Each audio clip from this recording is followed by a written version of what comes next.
सको तो उगो सूर्य से तुम, प्रखरता तुम्हारी चरण चूम अपने लेगी। हौसले और संकल्प को गीतों में बयान करने वाली ये बच्ची अंतर्ज्योति बालिका विद्यालय की नेत्रहीन छात्रा है।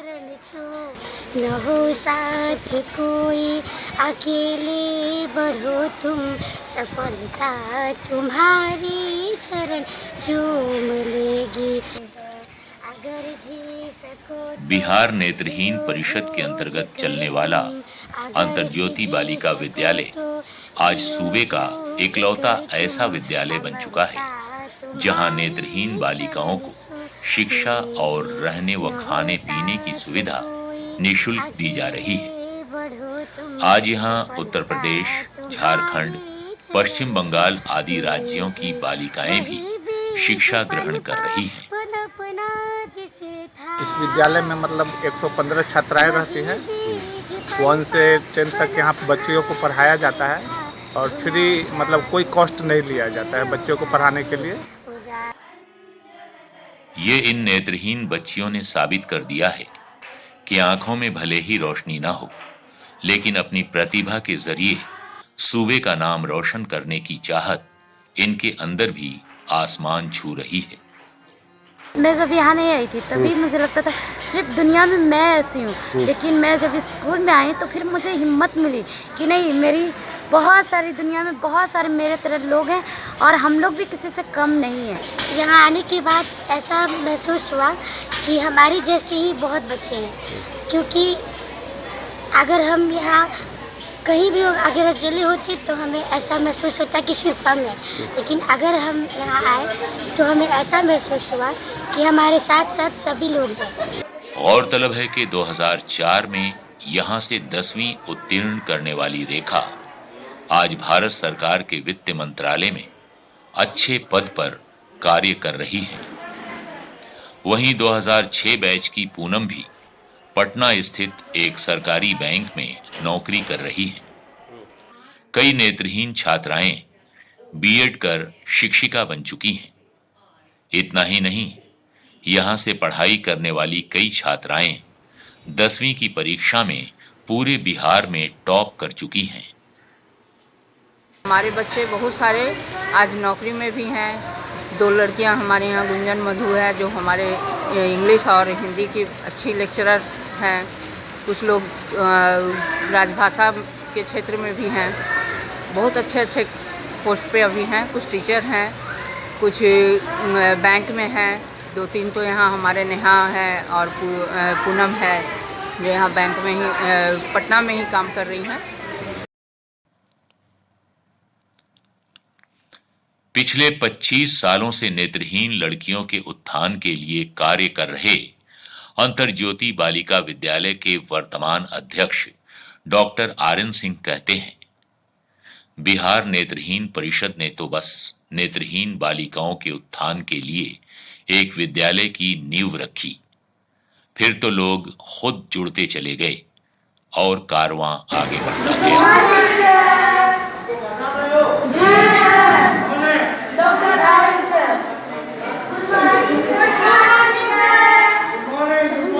आसानी हुई। जहाँ तक स्कूल की कामयाबी की बात है, इसमें समाज का बहुत बड़ा रोल है। समाज के हर तबके के लोगों ने हमें मदद किया है, आर्थिक रूप से, मानसिक रूप से, और उत्साह इतना बढ़ाया है कि यहाँ काम करने में मन लगता है।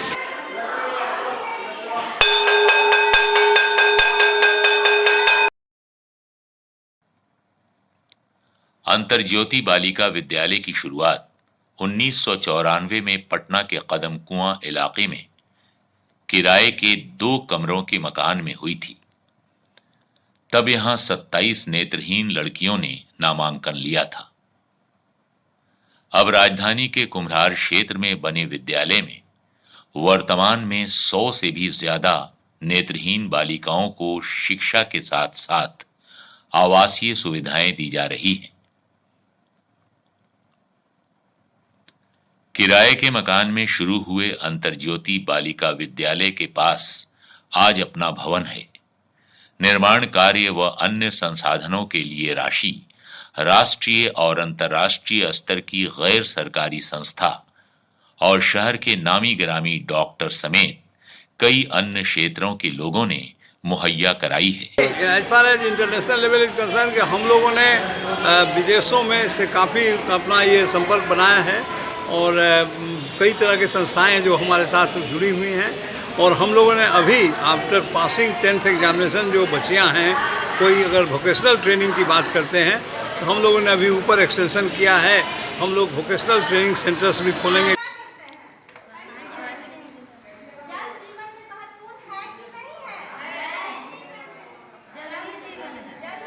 यहाँ अलमारी, डेस्क, किताब कॉपी, पंखे, टीवी समेत अन्य जरूरी सामान आम लोगों द्वारा मुहैया कराया जाता है। कुल मिलाकर ये एक ऐसा विद्यालय है जो समाज के लोगों के सहयोग से चल रहा है, जहां नेत्रहीन बालिकाओं के अंधकारमय जीवन में रोशनी लाने का प्रयास किया जाता है।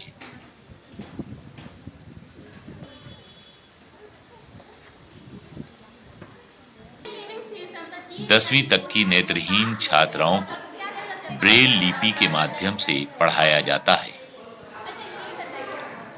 कुछ समय पहले तक जब यहाँ ब्रेल लिपि की मशीन नहीं थी, तब छात्राओं को ब्रेल की किताबें मुश्किल से हासिल होती थी।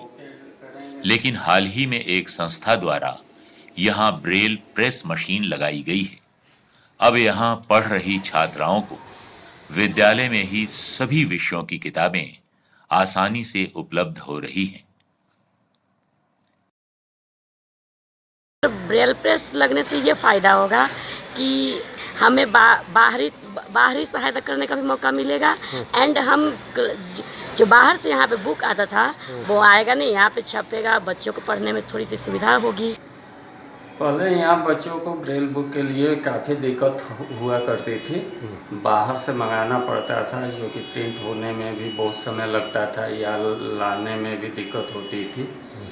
लेकिन अब हम लोग के यहाँ लगभग 1 साल पहले ये ब्रेल पे प्रेस लगा और इसके चलते हम खुद प्रिंट करते हैं, बच्चों को बुक देते हैं यहाँ से प्रिंट करके, और ये अब आसानी से हम लोग को उपलब्ध हो जा रहा है। यहाँ छात्राओं को गणित और विज्ञान की जगह संगीत या होम साइंस पढ़ने की आजादी होती है। उन्हें पढ़ाई के साथ साथ गीत, संगीत, खेल कूद इत्यादि की भी ट्रेनिंग दी जाती है। यहाँ की छात्राओं को संगीत में विशेष रुचि है। विद्यालय की ओर से संगीत सिखाने के लिए अच्छे शिक्षक की व्यवस्था है।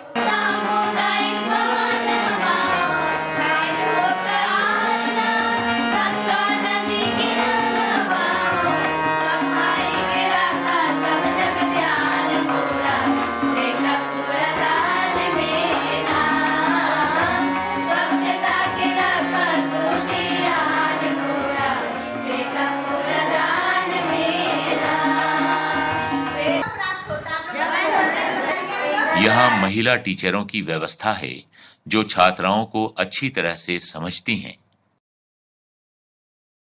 नेत्रहीन छात्राओं को यहाँ कंप्यूटर और अंग्रेजी की शिक्षा भी दी जाती है। बट हम लोग से ज़्यादा इन लोग के पास हुनर होते हैं हर चीज़ में हम लोग से ज़्यादा कर सकते हैं। बट यही चीज़ इन लोग को आगे बढ़, थोड़ा सा इन लोग को सहारा दे देंगे, इन लोग बहुत आगे बढ़ सकते हैं, बहुत ज़्यादा बढ़। जैसे आम आदमी जैसे करते हैं वैसे इन लोग भी कर सकते हैं, कंप्यूटर चला सकते हैं, पढ़ा सकते हैं, ऑफिस में काम कर सकते हैं, हर चीज़ कर सकते हैं।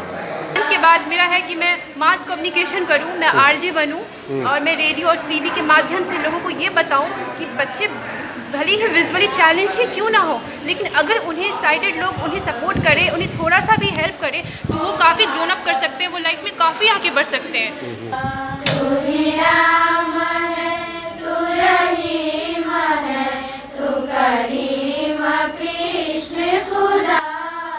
विद्यालय के अध्यक्ष डॉक्टर आर.एन. सिंह कहते हैं, इस विद्यालय की खासियत है कि ये विद्यालय जन सहयोग से चल रहा है। लोगों के सहयोग से हम नेत्रहीन बालिकाओं की सेवा कर रहे हैं। मैं लोगों से अपील करता हूं कि वे इसी तरह अपना सहयोग देते रहें ताकि इन नेत्रहीन बालिकाओं का भविष्य उज्जवल बनाया जा सके। आम लोगों से मैं यही कहना चाहूँगा कि भगवान ने कुछ लोगों को किसी कारण से एक ऐसी स्थिति दी है जिसमें लोग दृष्टिहीन हैं, तो हमें इन लोगों को समाज के मुख्य धारा में जोड़ने की सभी कोशिशें करनी चाहिए। और अगर भगवान की तरफ से किसी तरह का ये हुआ है और भगवान ने हमें वो मौका दिया है कि इनके इस त्रुटि को के मदद करने के लिए हमें मौका मिला है, तो उस मौका का बखूबी इस्तेमाल करनी चाहिए और इन लोगों को मदद करना चाहिए।